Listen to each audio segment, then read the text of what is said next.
Hello brothers and sisters, అందరికీ వందనాలు. చాలా రోజులైంది నాకు అర్థమైంది.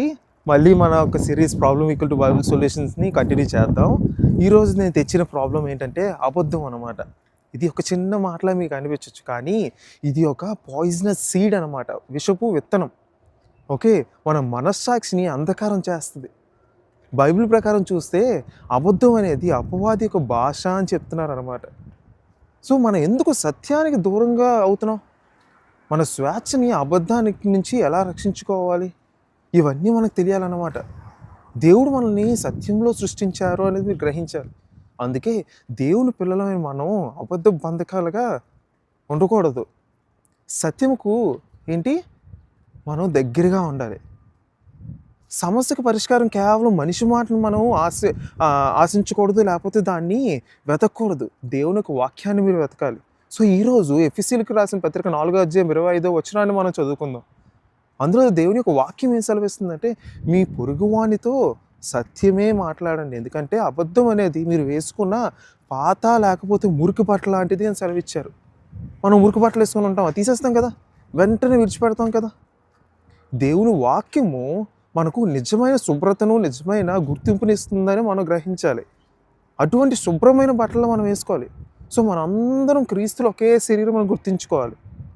ఓకే, అటువంటి మురికి బట్టలు వంటి ఒక అబద్ధాన్ని వదిలేసి, ఎందుకంటే మీ యొక్క అబద్ధం పక్కవానికి కాదు మీకు కూడా హాని చేస్తుంది. మీ యొక్క నిజాయితీ క్రీస్తు ప్రేమని బలంగా నిర్మిస్తుంది అన్నమాట.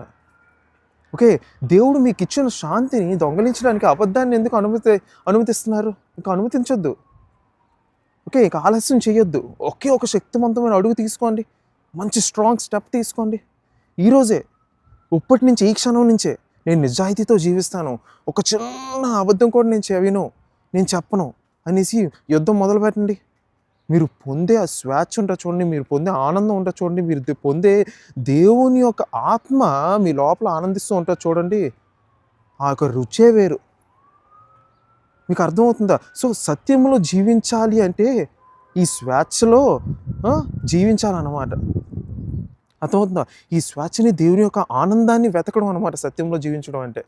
సో ఇది మీరు గ్రహిస్తారు అని, ఇంక మీరు ఎప్పుడైనా మీ జీవితంలో ఎప్పుడైనా చిన్న చిన్న అబద్ధాలు ఉంటే, లేకపోతే ఇప్పుడు ఆడుతున్నారా అయితే, మీరు దాన్ని మారి దేవుడిలో మీరు మళ్ళీ తిరిగి దేవుడికి క్షమాపణ చెప్పి దేవుడిలో మళ్ళీ నడుస్తారని కోరుకుంటూ, ఈ వీడియోని మీ ఫ్యామిలీకి, మీ ఫ్రెండ్స్కి అందరికీ షేర్ చేయండి. నా ఒక ఛానల్ని మీరు సబ్స్క్రైబ్ చేసుకోండి. మరొక సమస్యతో మీ ముందుకు వస్తాను. అందరికీ వందనాలు.